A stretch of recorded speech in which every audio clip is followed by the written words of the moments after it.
It's different, so I'm switching up the beat. Cause my parents came with nothing. They got a little more. Sure, we're poor, but yo, at least we got the store. It's all about the legacy they left with me is destiny. And one day I'll be on the beach with Sonny writing checks for me. Losing my patience. We came to work and to live. Losing my patience, man. Hey, good morning, Isaac. I don't know what's going on. This is the second live stream I've started this morning, so I don't know. I don't know what to say. Good morning, Elizabeth. Good morning, Esteban. Good morning, Jared. Good morning, Isaac. I don't know if any of you jumped on earlier, but there was another stream and then it wouldn't work, and then I cursed a lot. Then I started over again, and so this one's going. So that's good. So I don't know. I almost had to change that 1 to 0 back there again. I'm trying to get. Good morning, Connor, Allie, Adrian. Good morning. I'm trying to get comfortable here because I almost threw my computer. That last little incident. So, how's it going, everybody? Everybody, how's it going? It is Tuesday, March 31st. Here is today's word of the day. It's a word that if you don't know, then our science department has failed you miserably. And that word is osmosis. Osmosis. A subtle and gradual absorption and effortless assimilation. Osmosis is the word of the day. And there it is. Okay. Questions, comments, get them going. Besides good morning, I had lots of good mornings. That's very polite, pleasant of you. Boy, it was nice out yesterday. You know, I had all these plans. I was going to get my golf clubs out and all that, and then I started working in the yard, and I just stayed working. So I did not get my golf clubs out yesterday, but hopefully today I can do that. I got a lot of work done in the backyard. You know, my hands were already in bad shape, all dried because of washing them so much, and then they are so bad now. You can't even see it. Look at my thumb. Look at that. That's you can't see that probably. Boy, there's a lot of people just got on. Good morning, Tom. Because I don't know why it happened. I had to close it down and start a new one. So that's the answer to Tom's question. And then good morning, Kennedy. I want to make sure I say good morning to everybody. Yeah, it was super. That was top 10 day yesterday. I mean, the weather was the temperature was perfect. It wasn't too windy. Sun was out. I got some yard work done. I got cleaned up some mulch cleaned up so I can put some new mulch down at some point in time. It was a good day. Felt good yesterday. How's everybody else doing? So how you doing? Esteban, it's not problems. It's kicked off YouTube. So I thought about turning it back to 0, but I kept it at 1. I'm going to give them the benefit of the doubt. It might have been on my end. I don't think it was, but I'm trying to be nice. Trying to be nice to YouTube. I'm sure they're going through a lot. I don't know.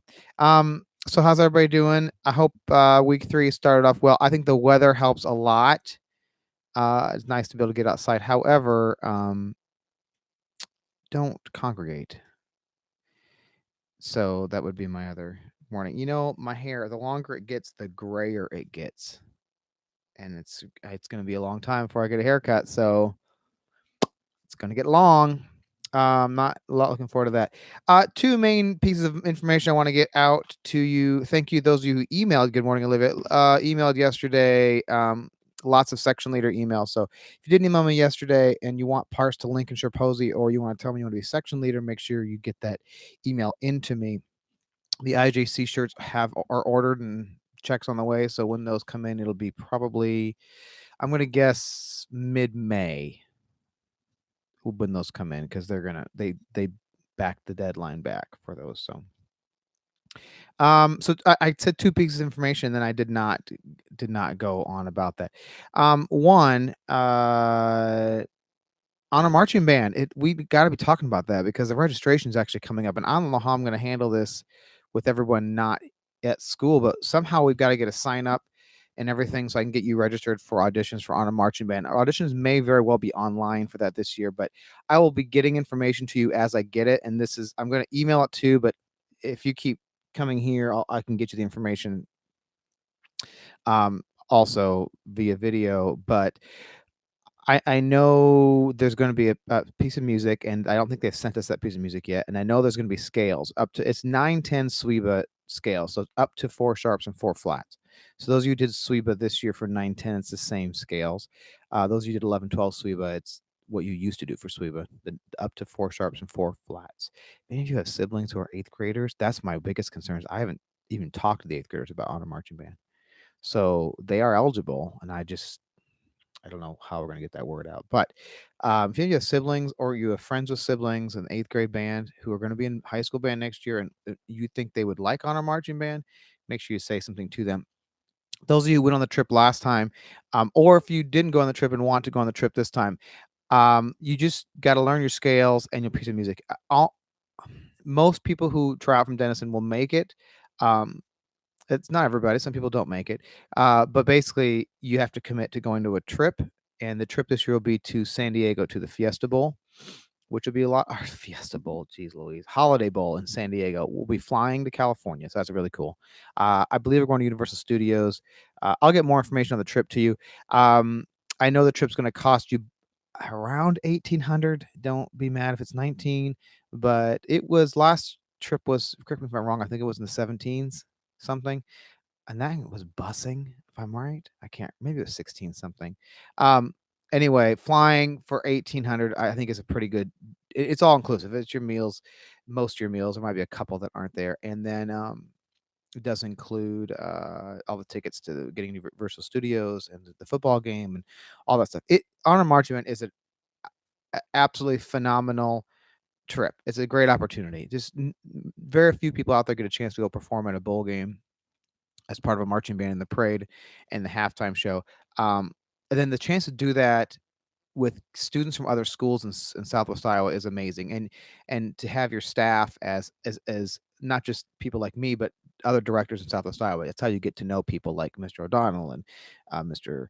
Schoening and Mr. Hart and all these people, these great directors around here. So it's a good trip. And if you want to do a trip like that, it's right after Christmas. Usually we leave like the day after Christmas and get back right before school starts again. Anyway, as I get more information, I will get that to you. The more important thing to get to today is I have a email feud going on right now. Isaac doesn't even know it yet, but the feud is between Isaac and Noah. So I'm gonna go over here to my other computer because I need to catch everybody up on this situation. So Noah, you'll be interested to know this will actually anger you more. Here's oh, I got the wrong email. Here it is. There's Isaac's update. Isaac is rewatching Star Wars, which Isaac, first of all, for as much as I disagree with your list and keep kind of railing on it, you just keep sending me opinions, and I admire that to the nth degree. Like you're like, no, this is my opinion. You're proud of it, and you're gonna stick with it, and I'm cool with that. So even though I'm going to disagree with a lot of what you're going to say, I'm so appreciative of you sharing your opinions with me. So here, those of you who don't like Star Wars, I'm going to alienate you for about 5 minutes here. So here's Isaac Lynan rewatched Return of the Jedi. The email says, "I'm blown away." Of course you were. I think Ewoks are my spirit animals. Return of the Jedi was a huge success in my mind. There were some details that were not as good as they could be, but overall it was amazing. There was drama between Luke and Leia, and he spelled Leia correct this time. Thanks to Colin S. I'm guessing that's sharing.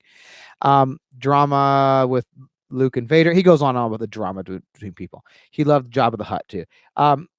The movie was amazing. The brother-sister commotion got cleared up, and finally a whole fleet took down the Death Star, not just one squad of X-Wings. It was also nice to see C-3PO being worshipped by Ewoks. And if that doesn't make a movie great, I don't know what will. The attack on Endor could have been better. He goes on about he thinks it's silly that the Super Star Destroyer was blown up by a single A-wing flown into the bridge. I'm just gonna keep going. The fight between Luke, Vader, and Palpatine was disappointment. I'm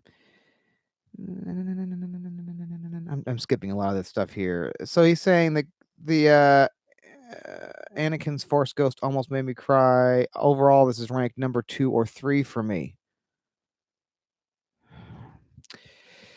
First of all, Isaac, you're wrong. Return of the Jedi is not the best of the 3 original movies. Okay, so that's the first part of the beef. Here's what Isaac doesn't understand is that I got an email yesterday from Noah Fredrickson who starts out with, first of all, Juan Garcia, this is what an essay looks like. The email Noah gave me is like point by point, movie by movie, and it's a whole thing. But it starts off with, oh, good, Isaac's here. I'm glad he can witness it. Starts off with, okay, Isaac's Star Wars list made me so physically and mentally mad that I had to give you my list along with the reasons. You have angered Noah, Isaac. You've angered him. I'm. Let's just. I don't want to read the whole thing, but it's so good. Like I don't know. Here's so number one he's got is A New Hope. He says, I know Empire Strikes Back is probably better, but I love A New Hope because I have a personal connection. It's the first Star Wars episode I watched with my dad. This movie is just an epic start to something that will change movies forever. I think there, and I think I've said that too. For Isaac, people like Isaac who look at A New Hope and go, "What? I mean, this is crappy special effects." So I guess people like me who rank it amongst the top, it's because of the effect it had on other movies. It is such a huge influence on movies after it. Without episode one, New Hope, first of all, without that, not episode one, episode four, A New Hope, you wouldn't have any of the other Star Wars movies. It introduces the characters and the themes, and it changed movies. And the special effects for the time were amazing. And movies back then weren't all like flashy lights and colorful. Okay, it was more about telling the story. Anyway, then he has number two, Empire Strikes Back, which a lot of people just would say Empire Strikes Back is the best or one of the best. And then he's got this is interesting. Number three, The Force Awakens. He says, I agree. Now that I think about it, the hype was real during this episode, and looking at the film by itself without 8 and 9, episode 7 had a lot of potential, and Kylo Ren made the film really awesome. I agree. I enjoyed The Force Awakens. Was it like a ripoff of A New Hope? Yeah, absolutely it was. That was the point, right? But I introduced you some really good characters that they didn't do a lot with after that. Then he's got number 4, Return of the Jedi, and then 5, Rogue One. He says the film was just fine. It had its moments. He said with Rogue One, and then The Last Jedi, and then Revenge of the Sith, and then Rise of Skywalker. So there's a theme here. Lots of people are putting after The Last Jedi got like people complained about it, they're ranking it better than Rise of Skywalker in general. Then he's got Solo at number 9, which I don't agree with, but whatever. Phantom Menace, he says the only redeeming factor of this movie is the lightsaber duel between Darth Maul, Qui-Gon, and Obi-Wan. So much politics. And then number 11, Attack of the Clones. Same thing as episode 1, except the redeeming factor is the actual Attack of the Clones, which isn't as good. Also, Mace Windu was pretty cool. So much politics. Yeah, I enjoyed that email. Noah, I wish I could have the time. I just read the whole thing to you. But yeah, I have a whole week of Star Wars rantings. So I've decided we're going to solve this once and for all. I'm going to set up, we're going to do this like Americans do it. We're going to solve this with a bracket to vote on. So I'm going to come up with a bracket, and whoever's watching is going to take part in this bracket, and we're going to decide. We're going to rank these Star Wars movies. Just final. Done. It'll be a done with. Okay, Isaac's commenting. I got to see what he has to say. Can we call Connor? Can we call Isaac the Ewok boy? Yes, you can. Isaac. So the reason number 3 isn't as high as it should be because it's also no, because it was clunky. I think the movie's clunky. Number 3. I think number 3 is like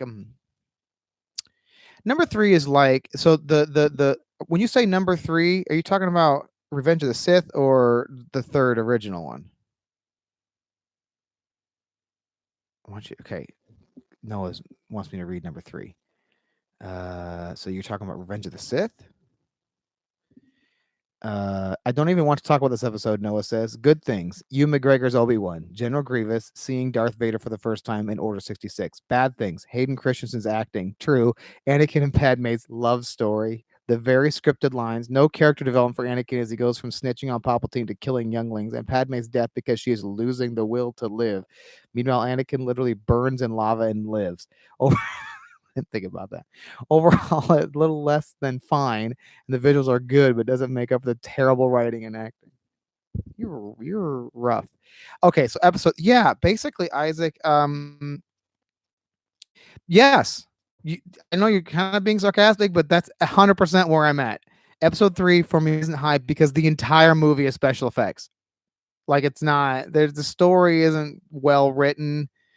Uh, oh, Isaac and Noah, you two fight this out online later. I'm not going to keep this going. I've already. Oh my God, we've been doing this for 15 minutes. All right, I'm moving on. Recommendations.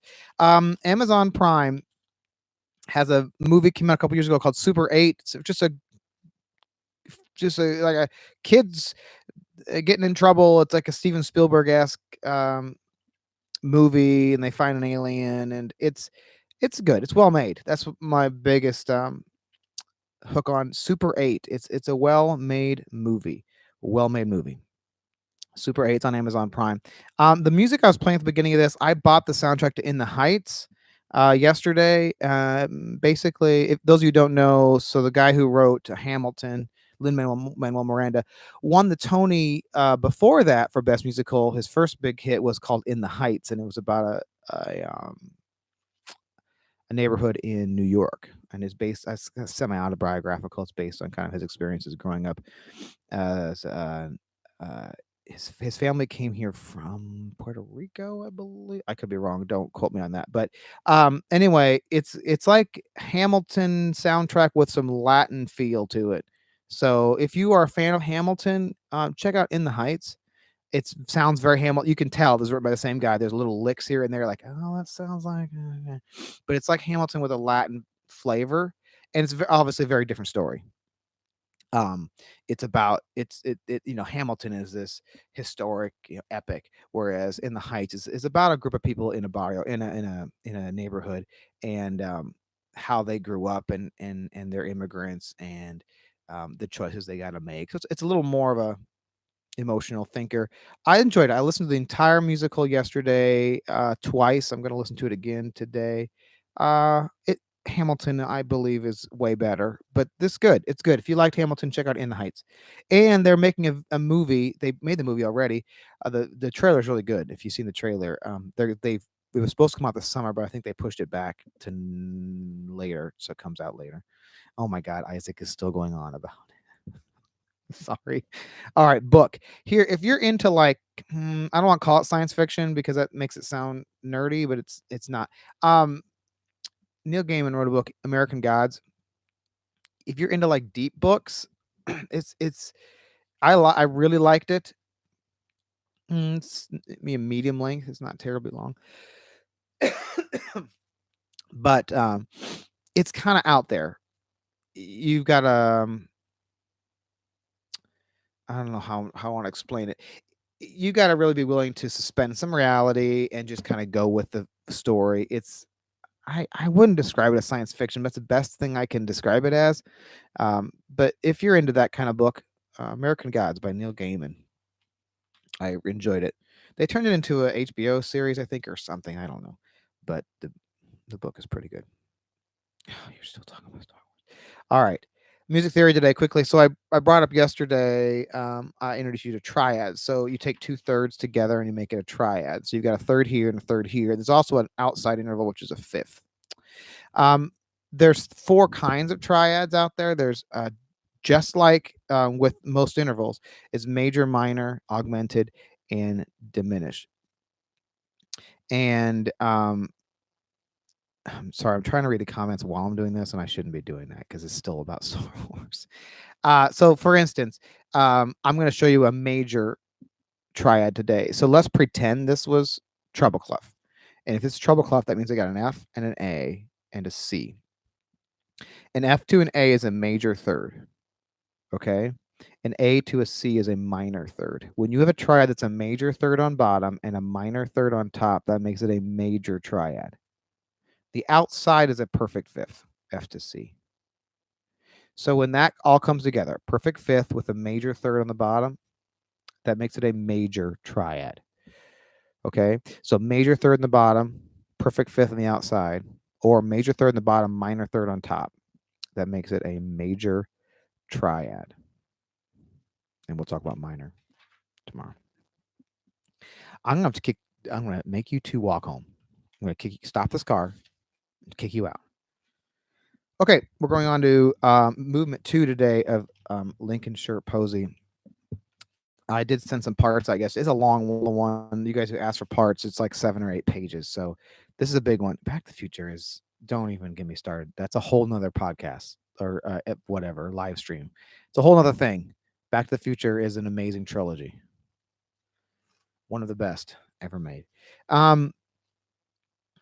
So the second movement is Harkstow Grange. And this one's one of the more... it's a slower one. It's one of the more emotional ones. It's based on a local story. So these are all folk songs, and this one's the folkiest of folk songs ever. It's basically somebody killed somebody in this neighborhood way back when, and someone kind of, to tell the story, they put it to song, and that's where this folk song came from, about a local tragedy. In fact, the subtitle is A Miser and His Man, a Local Tragedy. So it's a very local folk song that he found. Some guy singing one time, he recorded it and then made this movement based on that melody. I will talk, the words aren't real long. But here's the gist of it. So the words are, in Harkstow Grange there lives an old miser. You all do know him, as I've heard tell. It was him and his man that was called John Boland. They fell out one market day. Pity them what see him suffer. Pity poor old Steely Span. John Boland's deeds, they will go remember Boland's deeds at Harkstow Grange. With a blackthorn stick, old Steely struck him. Often's had threatened him before. John Boland he turned round all in a passion, knocked old Steely on to the floor. Steely Span, he was felled by John Boland. It happened to be on market day. Steely swore with all his vengeance he would swear his life away. So there's an argument between two people, and the one guy hit the other guy, and the other guy killed the other one. And it was market day, so it was out in public, basically. So this movement is going to, a couple things I want you to listen for. One, I got to turn my music up, make sure it's going to be playing here. One, saxophone players out there, you're going to hear a soprano sax. This piece does have soprano sax part. The entire piece, you're going to hear it in this one for sure. Also, a couple things about the time signature. The time, if you have the music in front of you, the time signature changes a lot. He does this a lot in a lot of these movements because he's trying to write the melody as it was sung to him. And as a lot of you know, if you hear someone sing a folk song, it doesn't necessarily stay in time. It's kind of wobbles. So he wrote this 4-4-5-4, 4-4-5-4, 4-4-4-4, 3-2, 4-4. He just back and forth and changed a lot. So it would be more folk songish. I'm going to get this started and I'll talk more about it as it goes here. Again, this is the recording I put on my YouTube channel. It's the middle of this, number 2. And the video I put up has the score on it too, if you want to listen to it on your own. So here's Harkstow Grange. I'll talk you through it a little bit. Maybe. Here it comes. If you listen carefully, you can hear soprano sax in there. If you can hear it very well.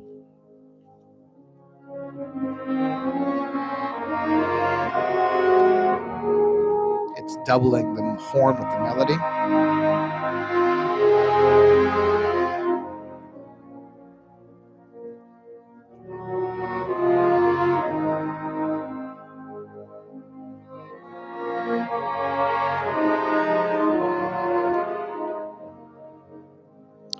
And then the rest of the woodwinds are going to come in here. You see it, it's very wobbly on time.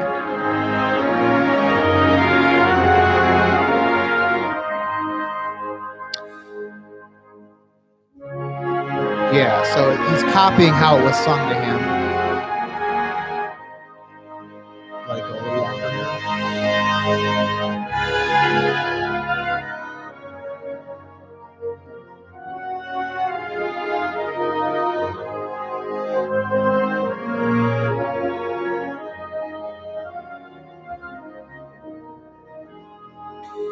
Okay, before I go to the next section, I want to point some things out to you. It's a trumpet solo coming up, but there's a drone under it. And he uses this to create tension. So as this goes on, a drone is like a set of notes that just stays there. No matter what the harmony does or melody does, that drone just stays constant, and it builds tension because in your mind you're like, can we move on? Can we move on? Can we move on? And then it gets to a point where all of a sudden the drone moves and it just makes the whole thing move forward. It's a little thing that makes a huge difference. So listen for the trumpet solo and this drone and how much you want it to change. You want it to change. You want it to change, and finally they change it on you.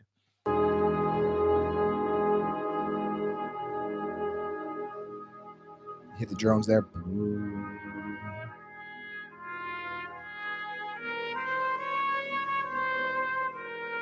don't know if you can hear it, but the snare drum has started too. It's just a soft roll.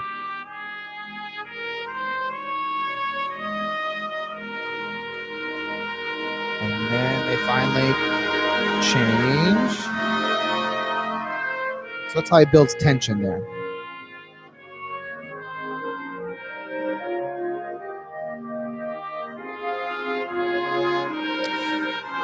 Yeah, now he's going to build up, and he gets anger now. I feel it's sad. You're right, Isaac. It's supposed to be a sad song, but there's anger underneath. Listen to the bass line, the low brass coming up. This is one of my favorite parts of this whole thing, is how the bass line kind of creates that tension and anger in here.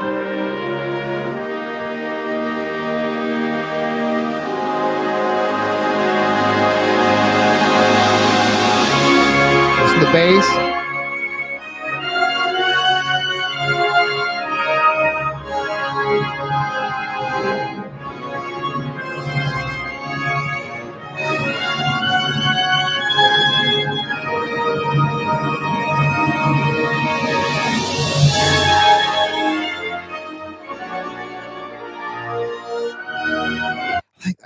See, this is where I get a little geeky about music. It's this huge crescendo, and you would expect it to resolve, and the melody does resolve, but the chord underneath is still ugly. You know what I mean? Like, it's like, but it's not resolved. It's still like this ugliness to it. Let me listen to that as it crescendos to that, what should be a release point. I'm at 34. If you have the music, it's still ugly, and it stays ugly. Let me just do a little bit of that again. I think that's fascinating and such a great artistic expression. Then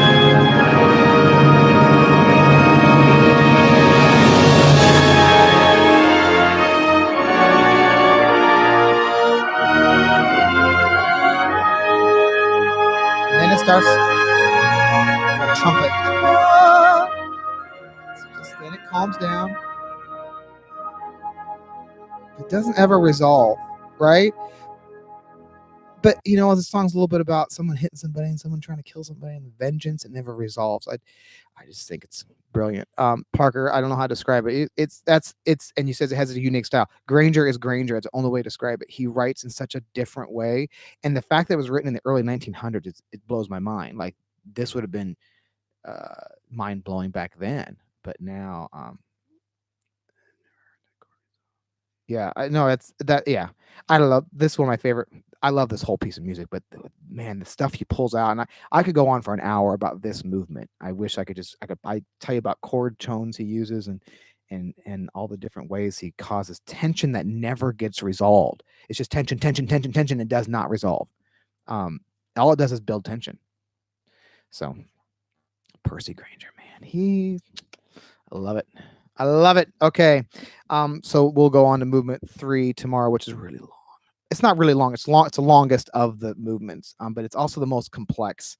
It's got piccolo and oboe and English horn and lots of odd things going on. Remember on Canvas, I put the links up there, especially those new brass videos. I'm curious if anybody, Antonio, I know you did some of those exercises. I don't know if you felt like they helped, or are you still doing them, or did you find some new ones? I'm curious to hear about that. Thanks for the emails. If you want, yes, no, there's the English horn part in this. If you want to be section leader, you want to be considered, for section leader, or you want a part for Lincoln Tripozzi, make sure you email me. I will give you, I don't need emails about On a Marching Man yet. If you got questions, ask them. I don't have a lot of information for you, but as I get that, I will pass it on to you, and it should be over the next couple of weeks. I'm going to keep talking about the section leader process. So if you're interested in section leader, you're going to send me an email. If you know somebody who think is interested in email or in section leader, make sure that just tell them, hey, you need to know they're talking about section leaders right now. And we're going to consider everybody, I think, but I don't want to miss anybody. So if you're a sophomore or junior this year and you'd like to be considered for section leader, and don't sit there and play the game of, oh, well, so-and-so is probably going to be section leader. No, just let me know you want to be section leader. You may not be section leader, but I want to know you're interested. Send me an email. And tell other people around, other people who you're in contact with who don't watch this maybe, that just make sure they email me so I know they're interested. Not emailing me doesn't take you out of consideration, but it just reinforces with me that to keep you in the front of my mind on section leaders. I hate doing this without being around everybody and having you together to talk about it, but unfortunately, it's the way we're going to. No, don't email me again, Isaac. I got yours. Unfortunately, it's how we got to take care of it. I see. I need to have a producer. I need to hire somebody to come be my producer they can open up my sound files I need and all that stuff. So what do you want to be my producer for this? You want to come over here and do that? No, you can't. Oh, that's loud. Okay, so I'm working on a guest for tomorrow. I don't know who it's going to be. I mean, I got some ideas. I'm just trying to get something confirmed. So hopefully we'll get that done. So in the background here is the finale to In the Heights. Check it out. It's cool. Also, that Broadway HD. It's got a lot of good stuff on it. It's got a 10-day free trial if you want to try it. So thanks for coming in today and listening and watching. Thanks for the emails. I got lots of emails yesterday. Keep it up. We'll see you tomorrow.